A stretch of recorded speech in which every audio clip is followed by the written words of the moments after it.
Hola, muy buenos días. Acá Gabriel Genice y quiero darte la bienvenida a esta masterclass sobre terapia de aceptación y compromiso. En el día de hoy quiero contarte por qué es importante que te formes en la terapia de aceptación y compromiso y cuáles son los beneficios que tiene este modelo, las bondades que tiene ser un terapeuta ACT y cómo podemos ayudar a nuestros pacientes desde este lugar. Así que, sin mucho más, prometo no quitarte mucho tiempo, prometo que va a ser una clase bastante reducida, pero bien concisa para poder compartirte algunos conceptos bien importantes acerca del modelo, si es que no tenés conocimientos previos todavía acerca de lo que es ACT.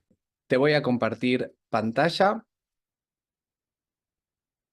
y vamos a empezar a realizar este recorrido juntos acerca de lo que es la terapia de aceptación y compromiso.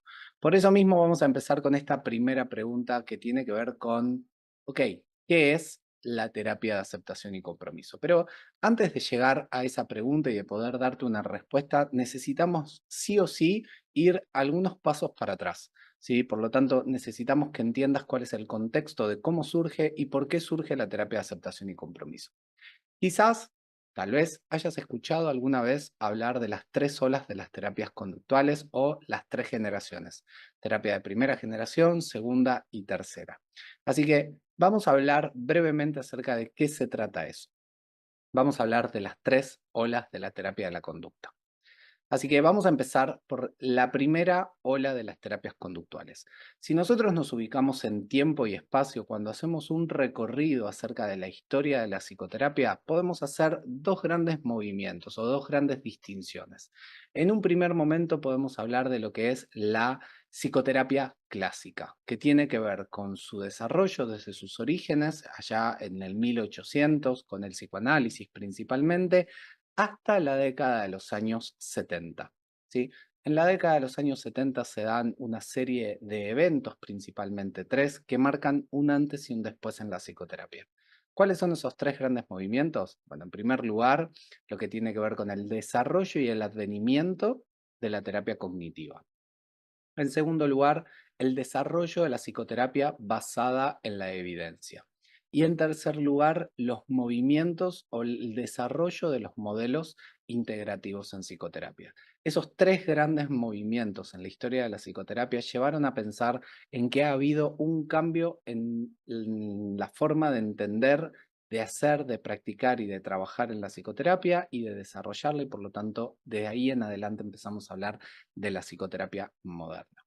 Pero si volvemos un poco para atrás, ¿sí? En lo que es la época de la terapia, de la psicoterapia clásica, podemos decir que además del psicoanálisis existían otros modelos. El psicoanálisis siempre digo que fue el modelo que permitió organizar, sistematizar tres puntos importantes de todo modelo de psicoterapia, que es la teoría de la mente del terapeuta, el modelo psicopatológico y el programa de cambio.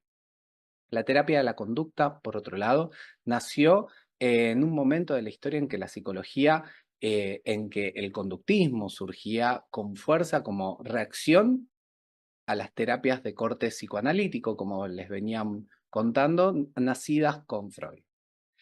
Estas terapias estaban centradas en constructos hipotéticos, ¿sí? Que no eran contrastables empíricamente para lo que era ese momento de la ciencia y, como ustedes saben, a muy grandes rasgos explicaban los trastornos del comportamiento como la expresión de malas resoluciones de conflictos inconscientes que estaban relacionados a la represión de los instintos y de las necesidades. Por otro lado, los modelos conductuales se oponían a esta mirada de la psicopatología y su modelo de cambio, y consideraban la necesidad también de poder afrontar los trastornos a partir de datos que sean más comprobables y contrastables con la experiencia. Entonces, dentro de la primera generación, planteó que la terapia de la conducta tenía que constituirse sobre bases y principios científicos que estuviesen bien establecidos y que los tratamientos pudieran ser evaluados rigurosamente para poder saber si ha habido mejoras desde sus inicios hasta el momento en donde se hace la evolución a posteriori. ¿Sí? Hemos hablado también de que esta primera ola se caracteriza por lo que llamamos los cambios de primer orden. Esto lo que tiene que ver es con la idea de pensar que existen comportamientos, esos comportamientos son inadaptados, ¿sí? Son comportamientos que están desajustados respecto de lo que sería una cultura, una sociedad en particular, y por lo tanto el terapeuta es el experto que va a implementar una serie de principios y técnicas para poder modificar esos comportamientos y volverlos más adaptativos. Eso es lo que vamos a entender como cambios de primer orden. Y el otro punto importante a entender acá de la primera ola es que los conductistas lo que quisieron principalmente fue poder traer nuevamente a la psicología al campo de la ciencia, porque lo que se pensaba o lo que se entendía es que la psicología se estaba alejando de la ciencia y se estaba acercando más al campo de la filosofía. Avanzamos en el tiempo, como les dije, llegamos a la década de los 70, ¿sí? Y aparece un punto muy importante en la psicoterapia que es el desarrollo, ¿sí? De la terapia cognitiva. Entonces, en los años 70 surge un movimiento que iba a marcar junto con otros un antes y un después en la historia de la psicoterapia. Y como les dije, este conocimiento fue el desarrollo de la terapia cognitivo-conductual. La falta de respuestas a múltiples interrogantes sobre los procesos que mediaban en la percepción y la reacción, esto de estímulo-respuesta, y la poca efectividad de las terapias puramente conductuales, llevó a la necesidad de desarrollar otros modelos. En este sentido, se empezó a considerar que el principal elemento que origina la conducta no es la asociación entre el estímulo y los pensamientos y el procesamiento que se hace de esa información, ¿sí? Sino que era necesario hacer otras cosas. Entonces, en ese sentido, surge la terapia cognitiva para tratar de trabajar principalmente sobre los componentes, valga la redundancia, cognitivos. Este modelo no nos vamos a detener mucho acá porque tampoco quiero hacerte perder mucho tiempo, pero quiero que sepas que este modelo de las terapias cognitivas todavía sigue manteniendo, o esta segunda ola sigue manteniendo lo que tiene que ver con el cambio del primer orden que previamente te conté. También es importante contarte, para que entiendas la tercera ola, es que uno de los problemas que más se han destacado en esta generación respecto a la terapia es que se les critica que se han centrado mucho en hacer que las terapias sean efectivas, descuidando un poco el por qué es efectiva. Y esto llevó a que no se conozca bien al día de hoy qué produce gran parte del cambio en las personas. Es así que llegamos entonces a lo que son las terapias de tercera generación. A las terapias de tercera ola se las considera aquellas que presentan la perspectiva de la necesidad de poder establecer una aproximación más contextualizada y holística de la persona, ¿sí? Teniendo en cuenta no solo los síntomas y los problemas del sujeto, sino una mejora de la situación vital y de su vinculación con el medio. Estas terapias consideran que los problemas psicológicos son debido a una buena parte al contexto sociocultural y comunicacional del individuo. Y más que la lucha contra la sintomatología, la terapia debe centrarse en poder reorientar y refocalizar la atención del individuo hacia metas y valores. En las terapias de tercera ola, la estrategia de buscar principios terapéuticos en vez de técnicas específicas va a ser equivalente a buscar dimensiones clínicas comunes, ¿sí? Que sean transversales, en este caso a los distintos diagnósticos. Por eso decimos que las terapias de tercera ola son transdiagnósticas. Y ojo, no es que no importen las técnicas desde estos modelos, ¿sí? Siguen siendo importantes, sino que el énfasis se pone ahora en los principios. Más importante todavía que la intervención técnica sería la filosofía, que en este video te prometo no te voy a entretener o aburrir, depende con ese contenido. Eso lo vamos a dejar para un poquito más adelante. Hoy lo que quiero es poder presentarte la esencia de ACT y por qué es importante que conozcas este modelo, ¿sí? El segundo punto importantísimo a contarte de las terapias de tercera ola tiene que ver con que dejamos de pensar que el cambio se produce como cambio de primer orden, sino que vamos a empezar a hablar de que el cambio es cambio de segundo orden. ¿Qué quiere decir esto? Quiere decir lo que podés ver en la pantalla. ¿sí? Que vamos a dejar de preocuparnos por modificar los pensamientos, las distorsiones que tiene la persona y nos vamos a centrar en trabajar en el modo en que la persona se relaciona con esos pensamientos, esas emociones, esas sensaciones, esos sentimientos o esos recuerdos. ¿Por qué vamos a hacer esto? Principalmente porque la evidencia nos ha demostrado que no podemos controlar lo que pensamos, tampoco podemos controlar lo que sentimos. Yo puedo tener una intensidad determinada de emoción, pero no la puedo controlar. No puedo controlar que venga, no puedo controlar que se vaya. Lo mismo sucede con mis pensamientos. De repente puedo estar dando esta clase para vos y de repente se me pueden cruzar por la cabeza una serie de pensamientos de cosas que me olvidé, pero yo no provoqué que aparezcan esos pensamientos, ni tampoco puedo hacer que se vayan.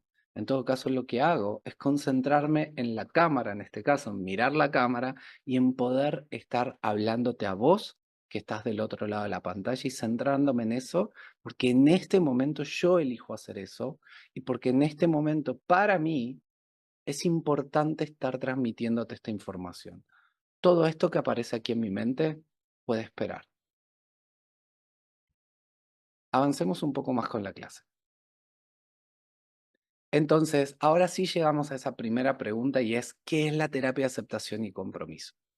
Y como puedes ver en la pantalla, la terapia de aceptación y compromiso, y por eso te hice toda la explicación previa, es un conjunto de terapias cognitivos conductuales. Si escuchaste bien, forma parte de las terapias cognitivo-conductuales, pero la diferencia es que utiliza técnicas de aceptación y mindfulness junto con estrategias de cambio comportamentales.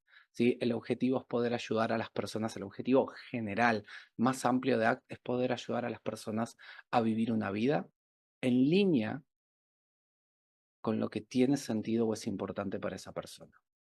Y en ese punto también es importante que sepas que si bien ACT es una terapia, y por eso se lo llama así, terapia de aceptación y compromiso, pero lo cierto es que va mucho más allá de una terapia, ¿sí? Sino que lo que nos hace es proveernos a nosotros un marco para poder entender algo tan importante como es el sufrimiento humano. Poder entender por qué sufrimos las personas y qué cosas hacemos en relación a ese sufrimiento. Y lo que vamos a tratar siempre es de poder ayudar a las personas a que principalmente puedan vivir una vida con más propósito, con más apertura, con más vitalidad y obviamente con más diversión. Entonces, solo algunos puntos importantes para que sepas, ¿sí? Y es que como te conté anteriormente, ACT enfatiza la filosofía de la ciencia. ¿Por qué? Porque nuestros supuestos filosóficos tienen importancias, ¿sí? Estas suposiciones pueden afectar la forma en que abordamos los problemas clínicos importantes, ¿sí? Con el valor o como el valor relativo de cuestionar la verdad frente a la falsedad de las creencias negativas de nuestros clientes sobre sí mismos. Entonces, todos tenemos supuestos filosóficos. La realidad es que no todos nos detenemos y nos enfocamos en ellos. Las terapias contextuales sí van a hacer eso. Van a enfocarse en la claridad de esos principios filosóficos, ¿sí? Porque esto planteamos que si no lo hacemos puede impedirnos de realizar un examen directo de las consecuencias que tiene nuestra filosofía. Por lo tanto, déjame contarte que la terapia de aceptación y compromiso, en primer lugar, pertenece a lo que es la familia o la tradición del conductismo radical o el conductismo operante, ¿sí? Y que la base filosófica de ACT es algo que Pepper denominó contextualismo funcional. No nos vamos a adentrar en esta masterclass acerca de qué es el contextualismo funcional, cómo funciona, para qué sirve o todas las diferencias que tienen o las distintas filosofías de ciencia que podemos encontrar, pero sí es importante que sepas que en ACLE prestamos mucha atención a eso. Como ves, un poco te lo adelanté, Pepper sugirió que todos los sistemas de pensamiento se pueden agrupar en pocas perspectivas según el tipo de categoría y las formas en que se evalúa la evidencia. A esto lo llamamos hipótesis del mundo. Existen 4 hipótesis del mundo según este autor y como ya te conté, ACT va a adoptar o va a tomar al contextualismo funcional como su filosofía de ciencia. Ahora sí me quiero centrar en una buena parte en el corazón de cómo entender el sufrimiento humano. Déjame contarte que ACT no es un protocolo, ¿sí? Es un procedimiento o un conjunto de técnicas, sino que ACT es un modelo clínico. Y todo modelo clínico, como te conté al principio, tiene tres cuestiones importantes o centrales. Un modelo psicopatológico, un modelo de concepción de salud y un modo de actuar o de intervenir. ACT no surge como un tratamiento para un trastorno específico como otros modelos lo han hecho, sino que aborda una cuestión mucho más amplia, que es el sufrimiento humano. Más allá de las etiquetas diagnósticas, de los criterios clínicos, conceptualizaciones teóricas, los seres humanos tenemos una enorme capacidad de sufrir. Un modelo adopta una determinada forma de entender los fenómenos clínicos y sus causas. Es decir, que un modelo señala cuáles son los aspectos relevantes y cuáles no de los fenómenos clínicos que vamos a estudiar. En ese sentido, ACT adopta explícitamente una posición sobre el dolor un tanto inusual para el panorama de las psicoterapias. Y por eso vamos a hablar de este concepto. Quiero introducirte la idea de la normalidad saludable. La mayoría de los modelos en psicoterapia adoptaron esta posición. El sufrimiento es causado por algo que está funcionando mal. Esta suposición se suele denominar normalidad saludable, ya que asume que lo normal es estar libre de sufrimiento y que el sufrimiento es la excepción. Es un supuesto que es compartido por aquellas ideas de medicina que consideran a la salud como ausencia de enfermedad. En el campo psicológico se asume que lo normal es el bienestar, salvo que se presenten perturbaciones, y adopta una posición diferente a la relación del sufrimiento. Para los seres humanos el sufrimiento es normal y la ausencia de sufrimiento es la excepción. Y esta posición se la conoce como normalidad destructiva. Acá podemos ver un poco lo que te venía contando. Una suposición generalizada en las sociedades occidentales y es que los seres humanos son por naturaleza psicológicamente positivos y la felicidad es típica. ACT llama a esto, como dijimos, normalidad saludable. Entonces, lo que tenemos que entender de esto que estamos conversando es que la suposición de la normalidad saludable nos va a alentar esa búsqueda de de la normalidad o de la felicidad o del bienestar, nos va a alentar a utilizar lo que conocemos como evitación experiencial. Entonces, déjame dejarte algunas preguntas para que pienses. ACT propone ayudar a las personas a identificar sus valores y luego poder vivir una vida en forma consistente con eso. Esto es importante porque cuando uno logra vivir una vida de acuerdo a sus valores, es más probable sentir que la vida de uno tiene sentido y tiene una dirección. Podrías pensar que esto es algo relativamente sencillo, pero lamentablemente no es así. Los humanos estamos muy acostumbrados a retrasar, evitar o simplemente no hacer cosas que son importantes para nosotros. Por ejemplo, a pesar de contactar, y déjame que te muestre acá con estas preguntas, por ejemplo, pensar que contactar a tus familiares, cuidar nuestra salud o nuestra alimentación, formamos a nuestra profesión o en búsqueda de un ambiente laboral que haga sentir cómodo, sea importante para nosotros, igualmente podemos no contactar a esos familiares o amigos, podemos abandonar un plan de alimentación con el que nos habíamos comprometido, podemos abandonar un programa de entrenamiento o podemos igual pertenecer en ese trabajo que verdaderamente nos hace infelices o todo el tiempo nos estamos preguntando ¿cuándo voy a dejar esto? Todo esto, como podés ver, evidentemente no es tan sencillo. No es tan sencillo poder alinear nuestras acciones con lo que consideramos que es importante para nosotros. Y en ese sentido, ACT llama a estos comportamientos evitación experiencial y los ve como las raíces del sufrimiento humano. En ese punto vamos a hablar, y con esto vamos a ir ya cerrando un poco este punto de la masterclass, vamos a hablar del modelo de flexibilidad psicológica. El modelo de flexibilidad psicológica se ocupa explícitamente de los aspectos que señalamos como centrales para un modelo. Por un lado, se ocupa de cuáles son los procesos conductuales que llevan a la psicopatología, es decir, los procesos de rigidez o de inflexibilidad psicológica. Por otro lado, postula un modelo de salud, los procesos que constituyen a la flexibilidad psicológica. Por último, dado que esto es un modelo, ¿sí?, propone una serie de principios de intervención para poder transformar la rigidez en flexibilidad. La flexibilidad psicológica, si vamos a los libros, si vamos a la definición clásica, la podemos definir como la habilidad para el cambio o la persistencia conductual al servicio de valores deseados. Se trata de, en este momento y en esta situación, actuar de manera que sea consistente con lo que creo que es importante para mí. En ese sentido, la flexibilidad psicológica, como ya te conté, está mediada por un conjunto de procesos, ¿sí?, cuya ausencia de esos procesos generan lo que conocemos como rigidez psicológica. Estos procesos históricamente fueron representados en una imagen que hemos denominado Exaflex. Acá te voy a mostrar, este es nuestro Exaflex, y hay ciertos repertorios conductuales que en ciertos contextos pueden conducir a la rigidez, al estancamiento, a mayor sufrimiento, pero ACT señala que hay otros repertorios que pueden contrarrestarlos, favoreciendo flexibilidad y la acción hacia una vida que tenga, como ya te conté, sentido y propósito. ACT va a identificar 6 procesos principales de rigidez cuya contracara, como ya te dije, son los procesos de flexibilidad. La idea aquí es que cuanto más predominen los procesos de rigidez en la vida cotidiana de las personas, mayores serán las probabilidades de sufrir innecesariamente.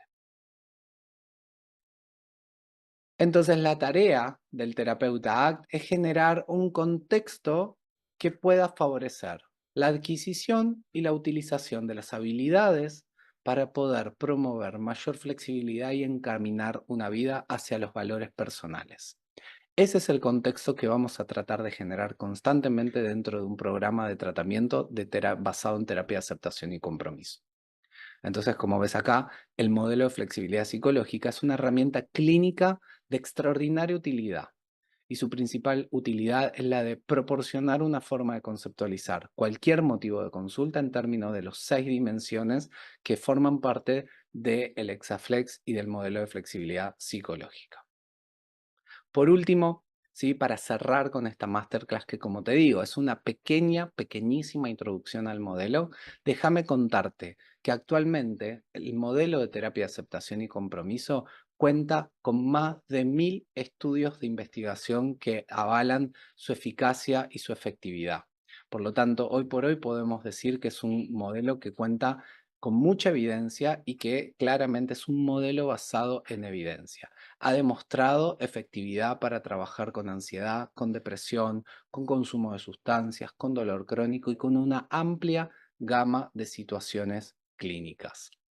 Evidentemente, y ahí dejo de compartir la pantalla, evidentemente ACT es un modelo súper interesante que te puede permitir a vos poder desarrollarte con mayores capacidades y flexibilidad a la hora de intervenir con tus pacientes. Naturalmente es un modelo y requiere de estudio, requiere de práctica y requiere de entrenarte en distintas habilidades. Es por eso que nosotros hemos desarrollado un programa específico para que puedas formarte en la terapia de aceptación y compromisos. La gran diferencia que nosotros te ofrecemos es que nuestro programa es 100% online y asincrónico. Esto lo que quiere decir es que vos vas a poder cursar a tu ritmo a lo largo de un año y también lo que vas a poder es ir haciendo un seguimiento de tus clases con nuestro cuerpo docente. Por otro lado, vas a tener la posibilidad de acceder a clases bonus que te van a permitir poder tener sesiones de entrenamiento en habilidades específicas para un grupo reducido de colegas. Como puedes ver, nuestra formación está específicamente diseñada no solo para la virtualidad, sino también para la sincronía. Me imagino que te ha pasado de formarte, de sumarte a algún curso, alguna formación que te ofrecen la posibilidad de hacerlo de manera sincrónica, pero lo que estás viendo es una clase que se grabó con un grupo de gente y vos estás viendo la repetición. Por lo tanto, es una clase que puede durar hasta 4 horas, que no tiene cortes, que no tiene edición y que me imagino que se te debe, porque yo he estado ahí, me imagino que se te debe hacer bastante pesada de seguir, de anotar, de registrar. Nosotros hemos decidido hacer un cambio sustancial con eso. Lo que vas a encontrarte en nuestro campus, vas a poder encontrarte clases que están especialmente diseñadas, tanto en la didáctica como en la tecnología, para la asincronía. Te vas a encontrar con videos didácticos, con videos cortos y con una secuencia preestablecida, en donde vamos a ir marcándote cuándo es momento de ver un video, cuándo es momento de hacer una lectura, cuándo es momento de contactarte con un profesor o cuándo es momento de sumarte a las clases bonus de formación y entrenamiento. Déjame que te muestre, antes de que terminemos, cómo es ese curso que diseñamos para vos. Acá podés ver nuestro sitio web. Una vez que te inscribas, vas a acceder a todas estas facilidades. Vas a poder ver las distintas clases que, como ves, están organizadas por distintas unidades didácticas. Una introducción en donde te doy la bienvenida y te cuento cómo funciona el curso, un dossier para que puedas hacer el seguimiento de cada una de las unidades didácticas y también vas a ver después las distintas unidades desde análisis funcional de la conducta. Fíjate todos los videos que tiene nuestra formación. Como te digo, son videos que tienen duraciones de hasta 15 o 17 minutos.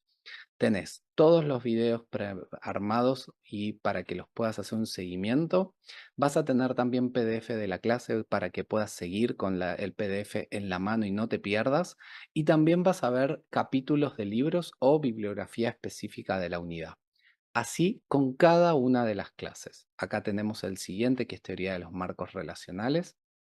Avanzamos a flexibilidad psicológica, conceptualización de casos, metáforas y estilo del terapeuta ACT, ACT para ansiedad y depresión, ACT para adolescentes, para psicooncología y para sexología. Como ves, es súper completo. Y es verdad que al finalizar tenés una evaluación de estilo multiple choice, que una vez finalizado te vas a dar acceso a lo que tiene que ver con el diploma y el certificado. También contás con un foro de consultas en donde vas a poder preguntar y evacuar todas tus dudas y van a haber profesores que están especialmente abocados a responder a tus preguntas. Como podés ver, es una formación súper completa. Tiene más de 120 horas de clase que podés ir haciendo a lo largo de un año. Ahora bien, después de haberte contado todo esto, te invito a que reflexiones. Y si verdaderamente estás en un momento en donde querés formarte y querés dar un paso al siguiente nivel como terapeuta, entonces esta formación te aseguro que es ideal para vos. Si todavía tenés dudas o no estás preparado para mejorar tus habilidades como clínico, entonces tal vez no sea el momento indicado. Esa decisión es pura y exclusivamente tuya. Si llegaste hasta acá y entonces decidís que querés formar parte de nuestro curso y querés dar ese paso a mejorar tus habilidades clínicas, te invito a que nos envíes un mensaje o que visites nuestra página web y ya te inscribas y te sumes a nuestra formación. Hasta acá llegamos con la masterclass. Espero que te haya sido de utilidad. Te mando un gran abrazo y nos vemos muy pero muy pronto. Hasta luego.